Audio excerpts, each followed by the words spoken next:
vipi? Natumai uko poa kabisa. Hii ni Jamii Hubs Media bwana, na leo tuko hapa katika Chuo Kikuu cha Dar es Salaam ambapo tukio kubwa kabisa la Sanaa Blast 2025 linafanyika hapa, na pembeni yangu hapa nipo na dada ambaye atatuelezea kuhusu Sanaa Blast ni kitu gani na ni tamasha ambalo linahusu nini. Dada, mambo? Poa. Shwari? Shwari. Uko poa?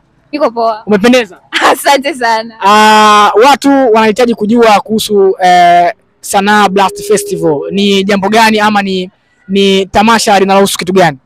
Sanaa Blast kwa upande wangu unavyofahamu au naweza nikasema kwa wanachuo wengi ambao tunasoma kwenye department ya Creative Arts ni tukio ambalo linahusu kuibua vipaji vya wanafunzi mbalimbali katika kozi zilizopo kwenye department ya Creative Arts. Na hii pia ni kumhamasisha mwanafunzi kuendelea kufanya vizuri na kuamini juu ya kitu anachokifanya yeye kama kipaji chake.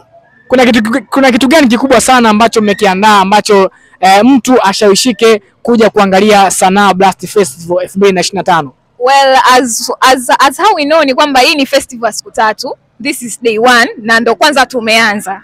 Kwa hiyo kuna vitu vingi ambavyo tumeviandaa ndani ya siku 3. There are a lot of things, a lot of activities, a lot of artists wa kufanya vitu mbalimbali, waimbaji, wanamuziki, waigizaji ambao watakuwepo. Leo tunao waigizaji kadha ambao tuko nao. Kwa hiyo kesho na kesho kutwa tutakuwa tuna vitu vingine zaidi. Sanaa Blast Festival inafanyika katika Chuo Kikuu cha Dar es Salaam. Nataka unijibu hili swali. Je, kuna ruhusa ya wanafunzi wengine kutoka vyuo vingine kuingia kutazama jukwaa hili la Sanaa Blast Festival? Ndio maana tunafanya branding. Kwa hamna mtu ambaye anakatazwa. Watu wote wanaruhusiwa kuja, hata watu wa vyuo vingine pia. Hapa nimeona wanafunzi kadha ambao wamekuja. Sio wote ambao wanasoma ndani ya hiki chuo. Kuna wengine wamehamasishwa na marafiki zao kuja hapa. Kwa hiyo burudani ni kwa ajili ya kila mtu. Tumeona baadhi ya wasanii wa Bongo Movie wamekuja hapa leo katika siku hii ya kwanza ambayo umesema. Kuna jambo gani hasa ambalo linafanyika hapa, kwa sababu nimeona wasanii wengi wa Bongo Movie wamefika hapa na kuingia katika tukio hili la Sanaa Blast Festival?